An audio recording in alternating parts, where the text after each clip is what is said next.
10 ഒക്കെ കൊടുത്ത് എൻ്റർ ചെയ്ത് കഴിഞ്ഞാൽ നമ്മൾ സർക്കിൾ വരയ്ക്കുമ്പോൾ നോക്കിയേ, അതൊരു പോളിഗണൽ ഷേപ്പിൽ അതിൻ്റെ എഡ്ജുകളൊന്നും അത്ര സ്മൂത്ത് അല്ലാത്ത രീതിയിലാണ് വരുന്നത്. ഇത് 24 സമയത്ത് കുറച്ചുകൂടെ സ്മൂത്ത്നെസ് ഉണ്ടായിരുന്നു. എന്ന് വെച്ചാൽ ഈ ഒരു സർക്കിൾ ഫോം ചെയ്യാൻ വേണ്ടിയിട്ട് 10 എഡ്ജസ് ആണ് ഇവിടെ ഉപയോഗിച്ചിരിക്കുന്നത്. നിങ്ങൾ സർക്കിൾ ക്ലിക്ക് ചെയ്യുന്ന സമയത്ത് തന്നെ ഒരു 50 ടൈപ്പ് ചെയ്ത് എൻ്റർ ചെയ്യുകയാണെങ്കിൽ കുറച്ചുകൂടെ സ്മൂത്ത് ആയിട്ടുള്ള സർക്കിൾ നിങ്ങൾക്ക് കിട്ടും. സോ സെഗ്മെൻറ്റുകളാണ് ബേസിക്കലി ഉദ്ദേശിക്കുന്നത്. നല്ല കൂടുതൽ സെഗ്മെൻറ്റ് കൊടുക്കുമ്പോൾ നല്ല സ്മൂത്ത് ആയിട്ടുള്ള സാധനം കിട്ടും. ക്ലോസ്ഡ് ആയിട്ടുള്ള ഏതൊരു സർഫസിനെയും നമുക്ക് ഇങ്ങനെ എക്സ്ട്രൂഡ് ചെയ്യാൻ വേണ്ടിയിട്ടാണ് പുഷ് ആൻഡ് പുൾ ടൂൾ ഉപയോഗിക്കുന്നത്. ഏത് സർഫസിലും ഇത് വർക്ക് ചെയ്യും കേട്ടോ. അപ്പോൾ നമ്മൾ ഇതിൻ്റെ മുകളിൽ വേറൊരു സർക്കിൾ വരയ്ക്കുകയാണ്. സർക്കിൾ ടൂൾ എടുത്തു, ഇതിൻ്റെ മുകളിൽ ഒരു സർക്കിൾ വരച്ചു, ഇതിനകത്ത് വേറൊരു സർക്കിൾ വരച്ചു. അതിനുശേഷം നമ്മൾ പുഷ് ആൻഡ് പുൾ ടൂൾ എടുക്കുന്നു. അപ്പോൾ നമുക്ക് ഓരോ ക്ലോസ്ഡ് സർക്കിൾസും ഓരോ ഭാഗമായിട്ട് നമുക്കിങ്ങനെ പുഷ് ചെയ്ത് എടുക്കാൻ സാധിക്കും. ഇതിനകത്ത് ഇതാണ് വരേണ്ടതെങ്കിൽ ഇതേപോലെ നമുക്ക് ഓരോരോ ഭാഗവും പുഷ് ആൻഡ് പുള്ളാക്കി എടുക്കാൻ സാധിക്കും. ഇനിയിപ്പം ഈ ഒരു റെക്റ്റാങ്കിളിൻ്റെ മുകളിൽ നമ്മൾ ഇവിടുന്ന് ഒരു ഫ്രീ ഹാൻഡ് ഉപയോഗിച്ചിട്ട് ഇതിൻ്റെ മുകളിലൊരു ഷേപ്പ് വരയ്ക്കുകയാണ്. അതിനെ നമുക്ക് ഇതേപോലെ പുഷ് ആൻഡ് പുള്ളാക്കി എടുക്കാൻ പറ്റും. നോക്കിയേ, നമുക്കിപ്പോൾ എന്ത് 3D മോഡൽ വേണമെങ്കിലും ഇതേ രീതിയിൽ ചെയ്യാം.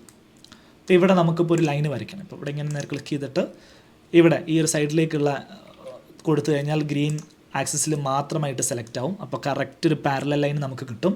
നേരെ പി അടിച്ച് കഴിഞ്ഞാൽ പുഷ് ആൻഡ് പുള്ളായി. ഇങ്ങനെ എടുത്തു കഴിഞ്ഞാൽ പുറത്തോട്ട് ഇങ്ങനെ പുഷ് ചെയ്തെടുക്കാൻ പറ്റും. കുറച്ച് ഭാഗം ഇവിടെ ഇങ്ങനെ ആയിരിക്കും ഉണ്ടാവുന്നത്.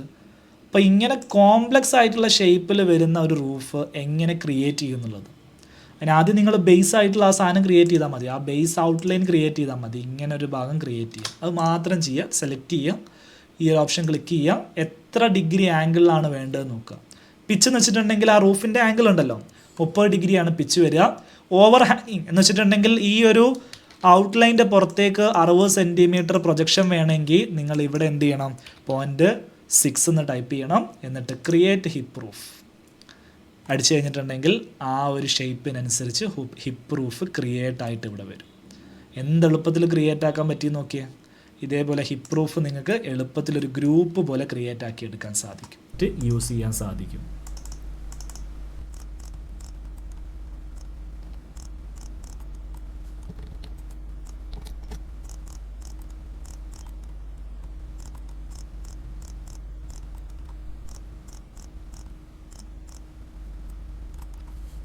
ഇവിടെ ഒരു ഭാഗം നമ്മൾ വിട്ടുപോയിട്ടുണ്ട്. ഇങ്ങനെ വിട്ടുപോയ ഏതെങ്കിലും ഭാഗങ്ങളുണ്ടെങ്കിൽ അത് ഇതേപോലെ ഡ്രാഗ് ചെയ്തിട്ട് അതിൻ്റെ പൊസിഷനിലേക്ക് നമ്മൾ സെറ്റാക്കി കൊടുക്കുക. സോ അടുത്ത നമ്മൾ ചെയ്യേണ്ടത് ആ ലിൻഡലിൻ്റെ മുകളിൽ കണക്ട് ചെയ്യേണ്ട ഭാഗങ്ങൾ പുഷ് ആൻഡ് പുൾ ടൂൾ എടുത്തിട്ട് ഇങ്ങനെ കണക്ട് ചെയ്യുക. ഓരോ ഭാഗവും തമ്മിൽ ഇങ്ങനെ കണക്ട് ചെയ്ത് കൊടുക്കുക. ഡോറ് വരുന്ന ഭാഗങ്ങളും വിൻഡോ വരുന്ന ഭാഗങ്ങളും ഇതേപോലെ കൃത്യമായിട്ടത് കണക്ട് ചെയ്ത് കൊടുക്കുക.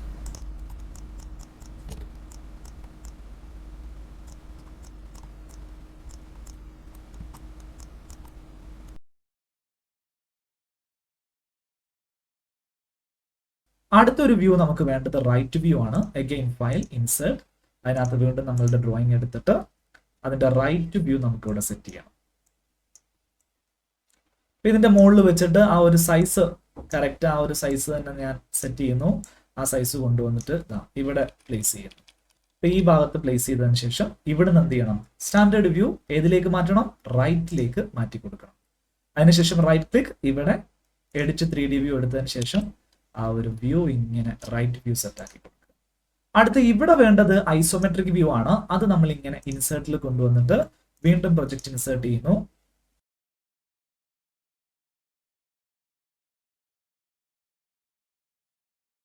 അതിന് വേണ്ടിയിട്ട് ഞാൻ ഇതിനകത്ത് നിന്നൊരു കളർ എടുത്തിട്ട് ഇതിന് തൽക്കാലത്തേക്ക് ഒരു കളർ അപ്ലൈ ചെയ്യുന്നു. എഡിറ്റിനകത്ത് വന്നതിന് ശേഷം ഈ കളർ വീൽ എടുത്തിട്ട് ഇതിനോട് സിമിലർ ആവുന്ന ഒരു കളർ ഞാൻ അതിൽ അപ്ലൈ ചെയ്യുന്നു. ഇങ്ങനെ സിമിലർ ആകുന്ന ഒരു കളർ ഞാൻ ആ വാളിലേക്ക് അപ്ലൈ ചെയ്ത് കൊടുക്കുന്നു. അതേപോലെ ഈ ഭാഗത്ത് എനിക്കൊരു വുഡൻ ഷെയ്ഡ് വേണം. അപ്പം അതിന് വേണ്ടിയിട്ട് ഞാൻ എന്ത് ചെയ്യുന്നു, ആൾട്ട് പ്രസ് ചെയ്തിട്ട് ഇത് ടാബ് പ്രസ് ചെയ്യുന്നു. ഇതിൻ്റെ എഡിറ്റിൽ വന്നിട്ട് യൂസ് ടെക്സ്ചർ ഇമേജ് എടുക്കുന്നു. ഒരു വുഡൻ ഷെയ്ഡ് എടുക്കുന്നു. ഞാൻ വുഡൻ ഷെയ്ഡ് എടുത്തിട്ട് നേരെ അപ്ലൈ ചെയ്ത് കൊടുക്കുന്നു. അപ്പോൾ ആ ഒരു വുഡൻ ഷെയ്ഡ് ഇവിടെ ഇതേപോലെ അപ്ലൈ ആവും. അപ്പോൾ വുഡൻ ഷെയ്ഡിൻ്റെ വലുപ്പമൊക്കെ വലുതാക്കണമെങ്കിൽ 0.01 അടിച്ചു കഴിഞ്ഞാൽ വുഡൻ ഷെയ്ഡിൻ്റെ വലുപ്പം നമുക്കിവിടെ ഇൻക്രീസ് ചെയ്യാൻ സാധിക്കും. 0.01 ഞാൻ ചുമ്മാ അടിച്ചതാണ്. വേണമെങ്കിൽ അത് 0.02 0.5 1 10 ഒക്കെ അടിക്കാം. നമുക്ക് സ്ക്രീനിൽ എങ്ങനെയാണോ കാണുന്നത് അതിനനുസരിച്ചിട്ടാണ് നമ്മൾ സെറ്റ് ചെയ്യേണ്ടത്. അടുത്ത് നമുക്ക് ഇവിടെ ഈ ഡെക്കറേഷന് വേണ്ടിയിട്ട് വെച്ച കുറച്ച് സാധനങ്ങളുണ്ട്. അതിനൊക്കെ മെറ്റീരിയൽ കൊടുക്കാം. അതിനൊക്കെ തൽക്കാലം ഞാൻ ഇതേപോലെ മെറ്റീരിയൽ അപ്ലൈ ചെയ്യാം. ഇപ്പോൾ ഇവിടെ ഒരു മെറ്റീരിയൽ, ഇവിടെ ഒരു മെറ്റീരിയൽ വേണം, ഇവിടെ ഒരു മെറ്റീരിയൽ വേണം. ഇതൊക്കെ നമ്മളിപ്പോൾ എഡിറ്റ് ചെയ്യും കേട്ടോ. എങ്ങനെ എഡിറ്റ് ചെയ്യുന്നത് ഞാൻ കാണിച്ചു തരാം. ആദ്യം ഇതിനെ സെലക്ട് ചെയ്യുന്നു, അതിനുശേഷം എഡിറ്റ്, ഇവിടെ നമ്മൾ ഇതിനകത്ത് നിന്ന് സെലക്ട് ചെയ്തിട്ട് ഇതുപോലൊരു മെറ്റീരിയൽ ഇതിന് അപ്ലൈ ചെയ്ത് കൊടുക്കുന്നു. അപ്പം നമ്മൾ ആ മെറ്റീരിയൽ കൊടുത്ത രണ്ടും ആ ഒരു കളറിലേക്ക് മാറി. ഇനി ഇതിനെ സെലക്ട് ചെയ്യണം. ഇതിനെ സെലക്ട് ചെയ്തതിന് ശേഷം നമ്മൾ എന്ത് ചെയ്യണം, ഇവിടെ നിന്നും ടെക്സ്ചർ ഇമേജ് എടുത്തിട്ട് നമ്മൾ വേറൊരു മെറ്റീരിയൽ ഇതിലേക്ക് അപ്ലൈ ചെയ്ത് കൊടുക്കുന്നു. സെയിം മെറ്റീരിയൽ തന്നെയല്ല, നമുക്ക് വേറൊരു മെറ്റീരിയൽ കൊടുക്കാം. ഈ ഒരു മെറ്റീരിയൽ ഇതിലേക്ക് അപ്ലൈ ചെയ്ത് കൊടുക്കുന്നു. അടുത്തത് ഈ മെറ്റീരിയൽ ആണ്. നമ്മൾ അൾട്ട് പ്രസ് ചെയ്തിട്ട് ആ മെറ്റീരിയൽ സെലക്ട് ചെയ്യുക, യൂസ് ടെക്സ്ചർ എടുത്തതിന് ശേഷം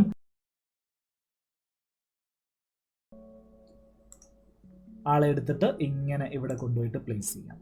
പ്ലേസ് ചെയ്ത് കഴിഞ്ഞിട്ടുണ്ടെങ്കിൽ നമ്മൾ അപ്ലൈ ചേഞ്ചസ് കൊടുത്തു കഴിഞ്ഞാൽ ഈ സാധനങ്ങളൊക്കെ ആ ഒരു എഫക്റ്റിലേക്ക് വരുന്നത് കാണാം. നോക്കിയേ, അപ്ലൈ ചേഞ്ചസ് കൊടുത്തു കഴിഞ്ഞാൽ ഓരോന്നും അതിൻ്റെ എഫക്റ്റിലേക്ക് വന്നത് കാണാം. നല്ല ഭംഗിയിൽ തന്നെ നല്ല രസത്തിൽ വരുന്ന ആ ഒരു ഔട്ട്പുട്ട് ആയിരിക്കും ഇതിന് ലഭിക്കുക. അതേപോലെ തന്നെ നമുക്ക് ഇയാളുടെ ഒരു പൊസിഷൻ, ഇനിയിപ്പം ഇയാൾ ഇരിക്കുന്ന പൊസിഷൻ ഓക്കെ അല്ലെങ്കിൽ നമുക്ക് അതൊക്കെ അഡ്ജസ്റ്റ് ചെയ്യാൻ സാധിക്കും. ഞാൻ എൻ്റെ സെറ്റിങ്സിനകത്ത് കയറിയിട്ട് ഫീൽഡ് ഓഫ് വ്യൂ ഒക്കെ ഒന്ന് ഡിഫോൾട്ട് ആക്കി വെക്കട്ടെ.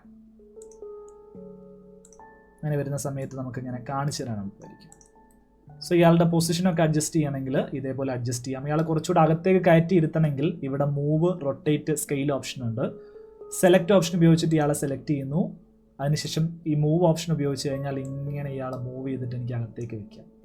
കുറച്ച് അങ്ങോട്ട് നീക്കിയിരുത്തണമെങ്കിൽ ഇങ്ങോട്ട് നീക്കിയിരുത്താം. അപ്ലൈ ചേഞ്ചസ് കൊടുത്തു കഴിഞ്ഞാൽ അയാൾ അവിടെ ഇരിക്കുന്ന രീതിയിൽ തന്നെ നമുക്ക് സെറ്റ് ചെയ്ത് വെക്കാൻ പറ്റും.